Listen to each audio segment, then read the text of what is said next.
بینەرانی ئازیزی ئەنارتی سڵاو لە بەرنامەی ئەم شەوی تاوتوی هەواڵەکانە تیشکە خەینە سەر ئەو خۆپشاندانانەی کە ناوچەکەی گرتوتەوە و لەو خۆپشاندانەدا کە باز لەوە ئەکرێ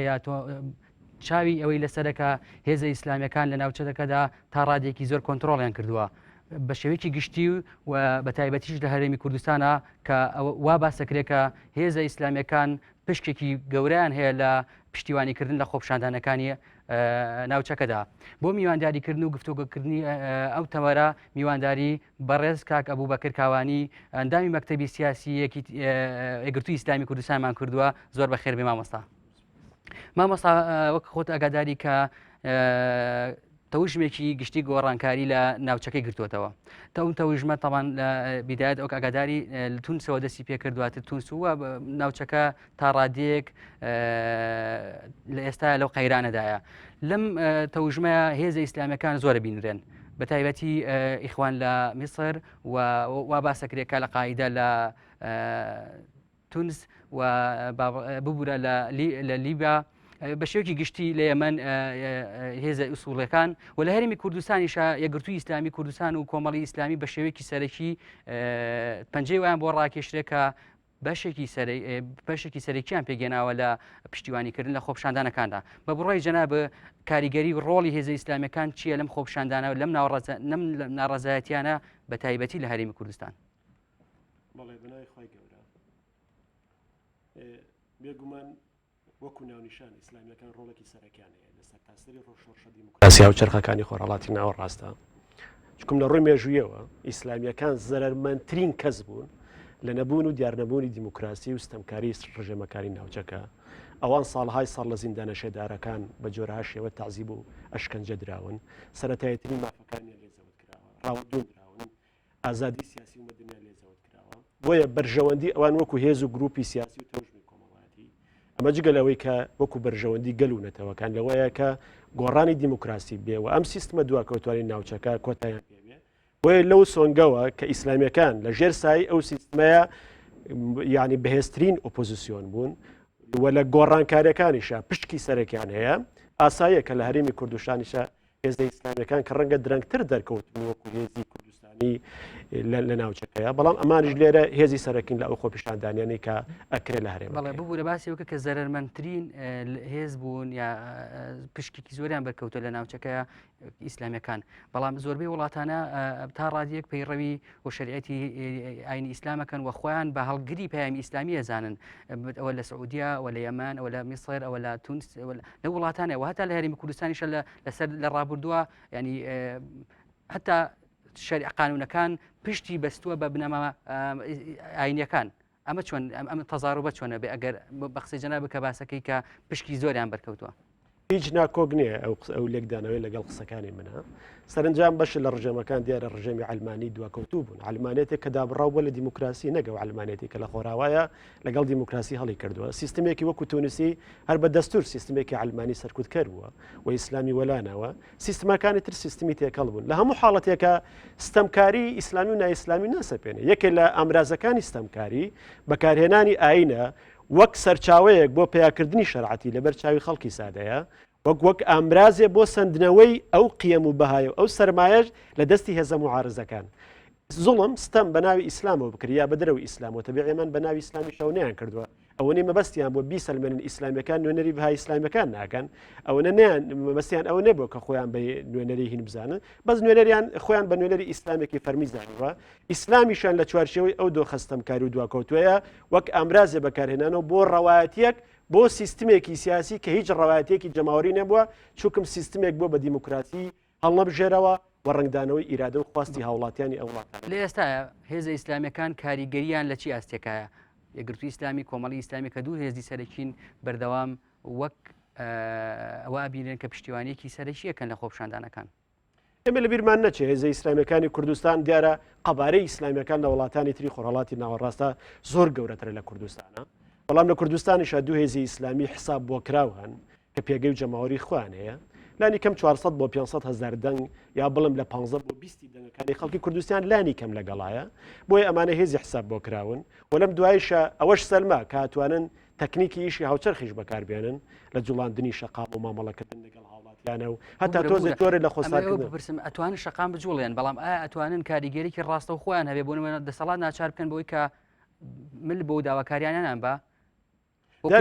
دارە ئیسلامیەکان بەتەنیانین ئیسلامیەکان بەشێکن لەو بزوتنەوە کۆمەڵایەتی و لەو بزوتنەوە ناڕازی کە لە ئەمڕۆی کوردستان هەیە ئێمە هێزێکی تری گەورەی ئۆپۆزیسیۆن هەیە کە بزوتنەوەی گۆڕانە واتە شەریکێکمانەیە کە هێزێکی علمانیە لە کوردستانە و شەقامێکمانەیە کە خەڵکی تێکەڵاوی تایە لە ئۆپۆزیسیۆن و لە خەڵکی تر و بە ئیسلامی و لیبرال و چەپ و جۆرەها شەیە واتە هێزی ئیسلامی هەیە هێزی لیبرال و علمانی هەیە و شەقام هەیە کە تێکەڵاوە لە هەموو شێوەیەک ئەمانە وە خەڵک هەیە لە ناویەکەتی و پارتیا کە ناڕازین لەو بارودۆخە و بە جۆری لە جۆرەکان لە ئایندەیە تێکەڵاو بە هەوپەیمانێتێکی نیشتیمانی چاکسازیە بن بۆیە تەنها ئیسلامیەکانی لە مەیدانە ئەوان بەشێکن لەو هێزانەی کە داوای چاکسازی و گۆڕانەکەن لە کوردستان کاکە بووبەکر بۆک بینیمان لە سەرەتای خۆپیشاندانەکان طبعا هەم لە ناوچەکە هەم لە هەرێمی کوردستان هەندێک تەوشمی تر دروست بوون مەبەستمانەوەیە کە پیاوانی ئاینی مامۆستایانی مزگەوتەکان بە شێوەیەکی زۆرتر ڕۆڵیان هاتەوە ناو کۆمەلگا ئەمە لەلایەک وەکو بەڕخنەیەک یان بە نێگەتیڤ باسەکرێت جاری کە ڕۆڵی ئاین بەسەر کۆمەلگەوە وە زیندووکردنەوەی ئەوەی پیاوانی ئاینی و قسەی پیاوانی ئاینی بەسەر کۆمەلگەوە لەلایەکی ترش باسەوە کرێت کە نەخێر ئەمانە ئەتوانرێ لە کۆنەوە هەر ڕۆڵیان هەبوو کاریگەریان هەبووە بە بڕای جەنابە ئەمانە ئەم دەرکەوتنەوەی ئەم شەخصانە مەوەسم پیاوانی ئاینی و مامۆستایانی مزگەوتەکان و مەلاکان بە کوردیەکەی تا چەند کاریگەریە بێ بەلایانی ئیجابی یان بە خراپە لەسەر پرۆسەکە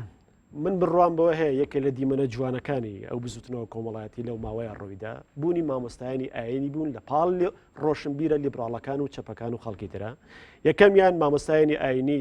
یعنی توانیان بیسەلمێنن کە لە بەرامبەر نەعەدالەتیەک گەندەڵیەک خراپەکە کارهێنانی دەسەڵاتی هەیە ئەوانە توانێت پشکانەبێ ئەوان مامۆستای ئاینین و هاوڵاتین و مەسئولیەتی زیاتریشیان هەیە لە هەمووی گرنگتر مامۆستای ئاینی بە جۆرێ هاتوۆتەوە ناو شەقام و خەڵک و هاوڵاتی کە هەڵگری قیەمی عەدالەت و ئازادیە یعنی بە مانایەکی تر یعنی بووە بە بەشێک لەو گەروانەی خواستەکانی خەڵک خواستەکانی قۆناغەکەی تەوژ بێگنێ پێچوانەی تەوژمە گشتەکەی کۆمەلگا کە داوای چاکسازی و گۆڕان و عەدالەت و ئازادیەکە ڕۆڵیان ڕۆڵێکی گرنگە ئیجابی بەڵام ئەمە نابێتە هۆی ئەوە کە خاڵێکی نێگەتیڤ بۆی کە پشتیوانی غەرب بەدەستبێنن بە بڕای جەنابە پشتیوانیکردنی غەرب لەم پرۆسەیە گرنگە یان ئەبێ پشتی پێ نەبەسترێ پێش هەموو شتێک ئەو شۆڕشە دیموکراسیانەی ناوچەکە کە لەم دوایان ڕویان داوە خۆشبەختانە هیچی بە پشتیوانی خۆر ئەوە ڕووی نەداوە بەڵام لە بینیمان لە لیڤیا هەموویان هەڵقوڵاوی ناو کۆمەلگاکان خۆیان بوون ژان و جوار و کێشەکانی کۆمەلگاکان ببوورە گەیشتە قۆناغێ بەڵام خۆر ئاوا کە زانی گۆڕانکاری بەڕێوەیە دیارە دەست لە هاوپەیمانە کۆنەکانی بەرەدا چکمە و گرەوی لەسەر کەس ڕەنگە ئەمە لە میسر و لە تونسا ڕاست بێ بەڵام لە لیبیا ئەگەر هێزەکە غەربیەکان لەواتە دەستی دەرەکی نەبووایە قەزافی ئەوەی کە بە قەزافی کرا ینی ناکرانی ناتوان هێزە شۆڕژگەڕەکان بتوانن کۆنتترۆل یان لە بەرامبەر قەزافیا بن قەزافیا لە ڕەنگە لەمەی ئێستا زۆر تونتر بەکاری بێنایە بۆ ئەمان ڕوانێکی خۆشبەختانە خۆر ئاوە پشتیوانی لە هەموو ئەو گۆڕانە دیموکراسیاکە کە گەلەکان خۆیان ئەو گۆڕانیان بەدیهێناوە لە مەسلەی لیبیاشە خزمەت بە ئێماکات و دیسان بڕبڕی پشتی بزوتنەوەی چەکداری و بەڵستکاری و بزوتنەوەی ناڕازی ئێستای لیبیا ئیسلامیەکانن و زۆر جار قەزافی تاوانباریەکردن کە ئەمانە ئەلقاعیدەن و ئڕابین و ئەوانە دوێنە جۆرماکین لە لیبیاوتی یەک چەکداری قاعدە لە ناو بزوتنەوەکانە نییە کەواتە ئێستا مەسلە ئەو نیە ئیسلامیەکان نوێنەرایەتی و ڕابەراتی بزوتنەوەیەکەکەن یا خەڵکی تر بەڵکو میهمەوەی ئەو بزوتنەوەی ئیسلامی هەڵگری چ داواکاریەکە هەڵگری داواکاری چاکسازی و دیموکراسیە یاخو هەڵگری دژایەتی خۆر ئاوا و چەک و عنف و دژایەتیکردنی دیموکراسی ئێستا بزوتنەوەی ئیسلامیەکان بەشێکن لەو شەپۆلە لەو تەوژمە لەو داواکاریە بۆ دیموکراسی لە ناوچەکان بۆ کۆتاییهێنان بە زمانی ئەوە چییە کە مەسەر ئەم هێزە ئیسلامیانە لە داهاتوە کاونەکە گەشت نەدەست دیعایان هەوڵ بۆ دەوڵەتێکی ئیسلامی نادەن پێم وایە ئێمە ئێستا لە قۆناغی دوای دەوڵەتی ئیسلامیین ئیترێمانەوەیەکی نوێی ئیسلامی و جیلێکی نوێی ئیسلامی و حیزبێکی نوێی ئیسلامی لەدایک بووە ئەو ئیسلامی ڕۆیشت لە ڕێی پۆلیسەوە سەرپۆش بەسەر ئافرەتا بسەپێنێ و لە ڕێی کۆمەڵی دام و دەستگای دەوڵەتەوە بە ناوی شریعەت و ئەمجارشتەوە حکومکە ئیسلامی ئەمڕۆ ڕەمزە بۆ دیفاعکردن لە بەهاکان و قیەمی خێزان بۆ کۆمەڵی ئەخلاقیاتی گشتی بۆ ئەوەی پێمان بڵێ یعنی عدالت پرەنسیپێکی ئیسلامی ئەبێ جێبەجێکین ئازادی پرەنسیپێکی ئیسلامی ئەبێ جێبەجێکین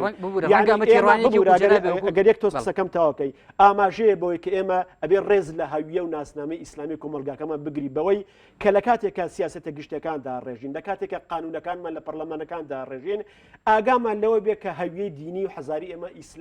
ئیسلامە مسلمانێتە بۆی کۆمەلگا قانون دام و دەستگا و دادگان نەکەوێتە لایەکەوە و ویژدانی خەڵکی بکەوێتەوە لە جۆرە لە نێوان هەماهەنگی لە نێوان دام و دەستگاکان و کۆمەلگا و تاک و ویژدانی بەڵام ئەی لەگەڵ ئەو هێز و لایەناناچی ئەو خەڵکە جەماوەرایکی کە بڕوان بەوە نیە کە تا ڕادێک بنەمای سەرێکی قانونەکان و بەڕێوەبردننی وڵات ئاین بیکە یان سەرچاوەکەی لە شریعتی ئای ئیسلامیەوە بێ ئەو کاتە کە بۆ ئەتوانم ڕوونتر پرسیارەکەکەم زەمان چییە کە بۆ یەکگرتووی ئیسلامی یا کۆمەڵی ئیسلامی لە هەرێمی کوردستانە کە هاتنە سەر دەسەڵاتیان گرەدەست ئەوانی کەیانەوێت ئەو ویستانی کە ئەیانەوێت لە ڕێگەی هێزەوە یا لە ڕێگەی قانونەکانەوە بەسەر خەڵکیا بسەپێنن وەک چۆن هەنێک جار باسەکرێت کە ڕەنگە وەکو کۆماری ئیسلامی ئێرانی لێ بکرێ یان نزیکتر بڵێن وەکو پاکستان و ئەفغانستانی لێکرێت کە ڕەنگە ئەم ترسە هەبێ ئێوە چۆن ئەم تێڕوانینە لە لای خەڵک ناهێڵن بەڕێزم لە ئەفغانستانیشە شەڕی ئیسلامیەکان دژی ئیسلامیەکانە واتە جیاوازی لە نێوان دوو فۆرمی ئیسلامیە لە عێراقیشە ئێستا بەشێکی باش لەوانی لە ئەفغانستانە دەسەڵاتدارن کۆنە مجاهیدەکانی ئەفغانستانن کە ململانیان هەیە کە دیارە هاوپەیمانی ئەمریکا ململانی هەیە لەگەڵ تالیبانە لە عێراقا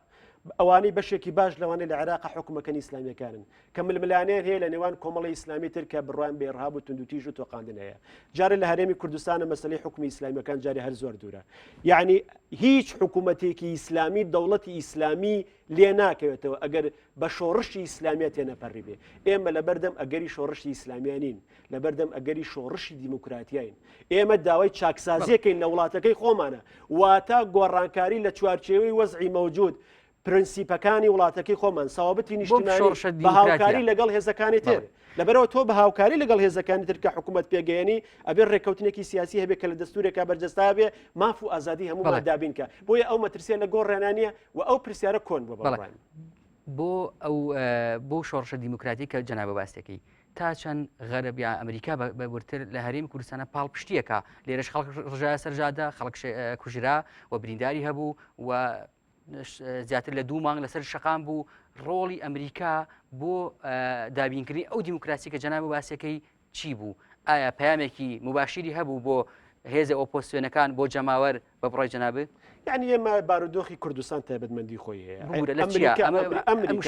تایبەتمەندی ئەوەیە دەوڵەت نییە مەبەستمەوەیە تەبیعی لە پەیوەندی بە سیاسەتی ئەمریکاوە تایبەتمەندی خۆی هەیە دەوڵەت نییە لە چوارچەوەی بارودۆخی عێراق و ڕۆژهەڵاتی ناوەڕاستە سەیری کوردستانەکەن ئەمریکیەکان پرەنسیپێکی گشتیان هەیە بۆ کوردستان و عێراق و هەموو ڕۆژهەڵاتی ناوەڕاست ئێمە دژی بەکارهێنانی توندوتیژین دژ بە هاوڵاتیانی سیڤیل و مەدەنی خۆپیشاندان مافێکی ڕەوای خەڵکیە داوا لە دەسەڵاتداری ناوچەکەکەن کە ڕێز لە ماف و ئازادە مەدەنیەکان و هاتنە سەرجادە و خۆپیشاندانی ئاشتی خوازانە بگرن ئەمە پەیامێکی ئەمریکایە بۆ سەرجەم دەسەڵاتەکانی خۆرهەڵاتی ناوەڕاست بە کوردستانیشەوە ئەمریکیەکان لەو بەو جۆرە چوونە لای یەکێتی و پارتی هاتون بە لای هێزە ئۆپۆزیسیۆنەکان ئەم پرەنسیپانەیان دووبارە کردوتەوە پێشان خۆشە ئەمریکەکان بارودۆخ لە کوردستانە نەگاتە ئاستێکی ناخۆش و لە ڕێگای دیالۆگ و گفتوگۆ ئەوەخیری گفتوگۆکەمان بەوە کۆتایی بێنم باز لەوا کرێ کە ئایندەی هێز ئیسلامیەکان لە ناوچەکە ڕوون نییە بە هەرێمی کوردستانیشەوە واتە هەرچەند جموجوڵ بکەن هەرچەند ناڕزایەتی دەربڕن بەڵام لە ئەخیرا ناتوان بگەنە ئەو مەبەستی هەیە واتە ئایندەیەکی ڕوونیان نییە لە هەرێمی کوردستان لە ناوچەکە ڕوون لەوەی کە بتوان بگەنە دەسەڵات بتوان کە ئەوەی کە لە بەرنامەیانە هەیە جێبەجێ بکەن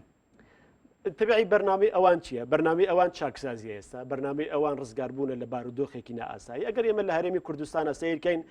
ئیسلامیەکان پرۆژەیەکی جیاوازیان لە گۆڕان و لە شەقام و لە ئیسلاحخوازەکانی ناو پارتی وێکێتی نییە کە کۆمەڵی خاڵە هیچی باسی مەسەلەی ئەجێندای ئیسلامیەکان نییە هێزی پێشمەرگەی کوردستان بەدام و دەستگای بکرێ ئاسایش بەدام و دەستگای بکرێ بودجە ڕوون بێ ماف و ئازادەکانی خەڵک خۆڵ بێ حیزبەتی لە ناوچەکدا بکرێتە دەرەوە دام و دەستگاکانی خوێندنی باڵا دەرکرێت لە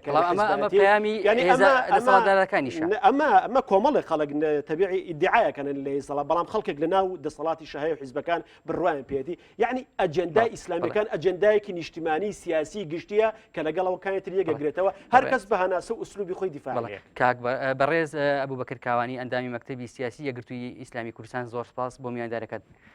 بینەرانی خۆشەویستی NRT تاڵقێکی تری بەرنامەی تاوتوێ خواتان لەگەڵ.